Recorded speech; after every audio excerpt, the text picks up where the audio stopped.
everyone, I'm Amber Harless, and welcome to this week's Social Second. It was a relatively quiet week in Troy athletics, but things are about to speed right back up. So with that, let's jump right in. Troy football won its 7th game of the year, defeating Idaho 24-21 last Thursday. Jordan Chun scored career touchdowns number 44 and 45, tying the school record and putting him 4 shy of the Sun Belt Conference record. Tron Folsom led the defense with 16 tackles while the team collected 6 sacks in the game. The soccer team season ended with a 2-1 loss to Georgia Southern in the Sun Belt Conference tournament. The Trojans now look to 2018, where the team must replace seniors Haley Robertson and Mickey Lewis.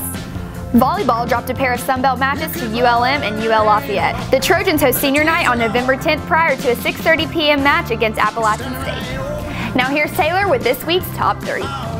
We kick off this week's Top 3 with a great defensive performance by sophomore linebacker Tron Folsom on Thursday. Folsom recorded 16 tackles in Troy's win over Idaho, the most by a Trojan since Brandon Trawick had 20 against Western Kentucky in 2011.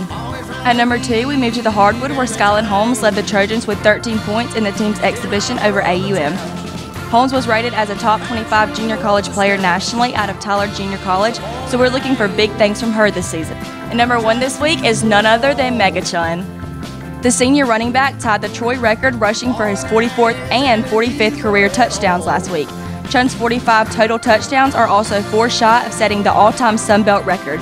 He finished the game with 113 yards on 18 carries. That's this week's Top 3. Here's Madison with a one-on-one with Hunter Reece. This week, we're joined by junior linebacker Hunter Reece. So, Hunter, you walked on in 2014 and then saw the action as a backup over the last 2 seasons. You, along with some other teammates, were rewarded for your hard work with scholarships this past fall, and the video on Facebook actually got 70,000 views. How special was that, especially sharing it with your family?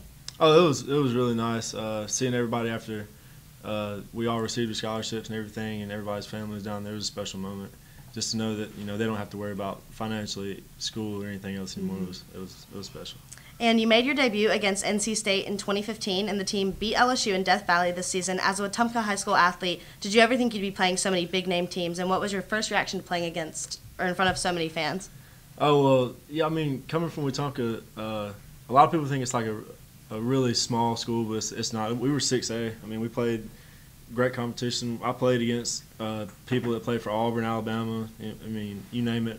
I played with a guy that plays at Alabama, so that really wasn't a surprise. I figured, if I just work hard, I can, possibly get somewhere and be in that situation. But yeah, playing in front of that many people, that's always special, always fun. There's nothing really like it, especially somewhere like Death Valley. That's one of a kind, so that was real nice. Lastly, big road game coming up against Coastal Carolina this weekend. It'll be the second non-green turf you've played on this year, along with Boise State. Do you think it has any effect on the player, or is it just a talking point? Yeah, I think it's just a talking point. Nothing really more. I kind of like it. It's something different, something to look at. But it doesn't affect anything. It's just something else. All right. Well, thank you, Hunter, and good luck this weekend. Thank you. Here's a look at what's coming up. On Friday, basketball season gets underway. The women's team hosts Stillman at noon, while the men's team is in the Aloha State for 3 games in the Rainbow Classic. Women's tennis competes in the Florida State All-Conference Showdown, and the men's team is in Mount Brook for the CCB Collegiate Invitational. Volleyball takes on App State on Friday and Coastal Carolina on Saturday to wrap up regular season play. Finally, football makes its first ever trip to Conway, South Carolina to face Coastal Carolina at 3:30 on Saturday. As always, to keep up with all the action, be sure to follow us at the usernames and handles down below on Twitter, Instagram, Facebook, and Snapchat for highlights, updates, and all things Troy athletics. That's all for today's Social Second. Have a great day, and go Trojans!